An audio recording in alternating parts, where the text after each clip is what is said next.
हम सबके मार्गदर्शक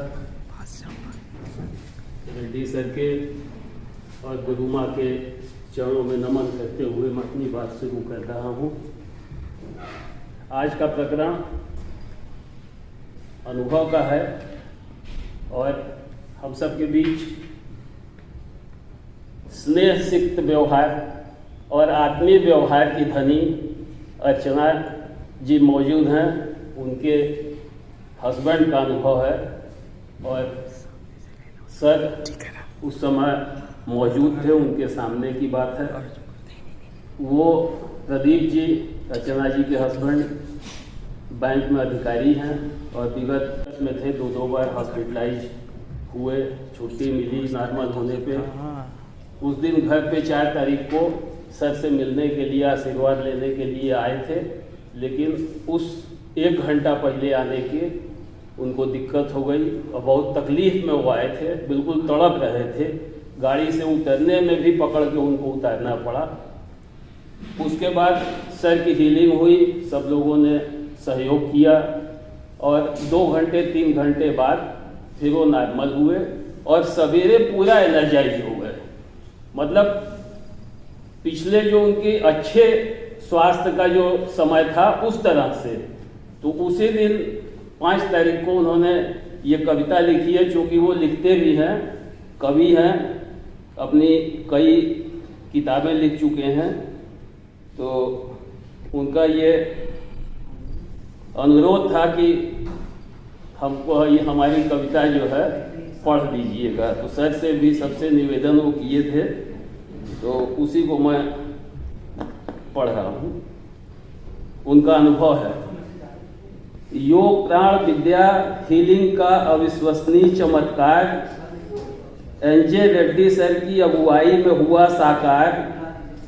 जनवरी 24 महीने की तारीख थी वह 4। ठंड भी थी खूब, ऊपर से हुई थी बरसात। हमारा मिलने का तय था समय सायं 5 बजे के बाद, लेकिन बज रहे थे उस समय शाम के 7। पत्नी का फोन आया, शीघ्र तैयार हो जाते, थोड़ी देर में चल के रेड्डी सर से मिलाते। 1.5 महीने की अग्नाशय की बीमारी से परेशान हम अस्पताल में भर्ती हो चुके थे 2 बार। उनसे भी कुछ दिन मिला था हीलिंग का लाभ। दोनों पैथी के उपचार चल रहे थे साथ साथ। मिलने की स्थिति में नहीं था उस समय। पेट में दर्द होना शुरू हुआ था उसी समय। दर्द की दवा लेने हेतु गाड़ी में मिलने हेतु बैठा। बड़ी मुश्किल से घर से खुजवा पहुंचा। गाड़ी से उतर पाने की स्थिति में नहीं था। दर्द के मारे शरीर अपने बस में नहीं था। मन में विचार आया कि इससे अच्छा अस्पताल था। किसी तरह गाड़ी से उतरा, 4 कदम बिस्तर पर था। इतना भी चल पाना बड़ा मुश्किल था।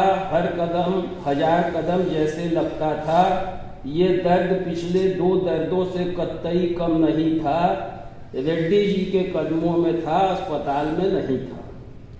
बिस्तर पर गिरते ही चारों तरफ पेट में दर्द था। दूसरी तरफ रेड्डी सर की तैनात पूरी टीम थी।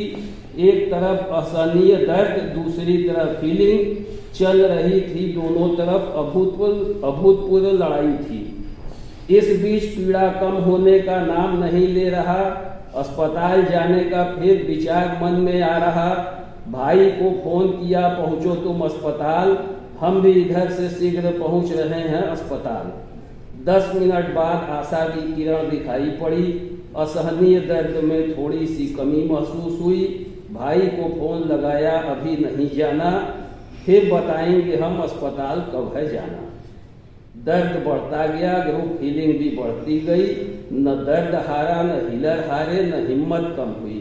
फिर विचार आया, शीघ्र चले अस्पताल, मिले दर्द से राहत और मिल सके आराम। फिर थोड़ी राहत मिली, अस्पताल का विचार त्यागा। रेड्डी सर के हीलिंग में और विश्वास जागा। उन्होंने आश्वस्त किया, रात भर हीलिंग होगी, अस्पताल जाने की नौबत आज नहीं आएगी। 3 घंटे से भी ज़्यादा समय से मैं दर्द में था। इस बीच लगातार हीलिंग उपचार जारी था।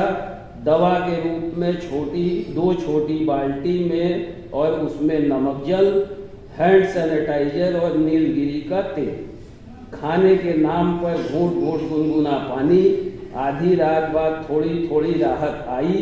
पूरी टीम रात भर हीलिंग को थी तैयार, लेकिन उसकी जरूरत नहीं पड़ पाई। घूंट घूंट गर्म पानी जैसे अंदर जाता, गैस वैसे वैसे बाहर भी आता जाता। योग प्राण विद्या हीलिंग का कमाल पाकर जैसे मैं तो हो गया निहाल। आधी रात बाद मैं दर्द से पाया निजात, बिन गए अस्पताल, बिन दवा दारू। थोड़े संयम योग प्राण विद्या हीलिंग की महिमा गाऊं। जिस दर्द से बचने हेतु 2 बार अस्पताल गए, दवा सुई और अस्पताल में भर्ती तक हुए, इस बार योग प्राण विद्या हीलर की देखरेख में रहे। न अस्पताल गए, न सुई ली, न दवा ली। 80% बीमारी स्वयं शरीर ठीक कर लेती है। शेष दुआ, हीलिंग, दवा दारू ठीक करती है। दवा बीमारी को ठीक करने में सहयोग करती है, हीलिंग भी पूरी प्रक्रिया में ही सहयोग करती है। ये उनके अपने अनुभव हैं। उन्होंने मुझसे भी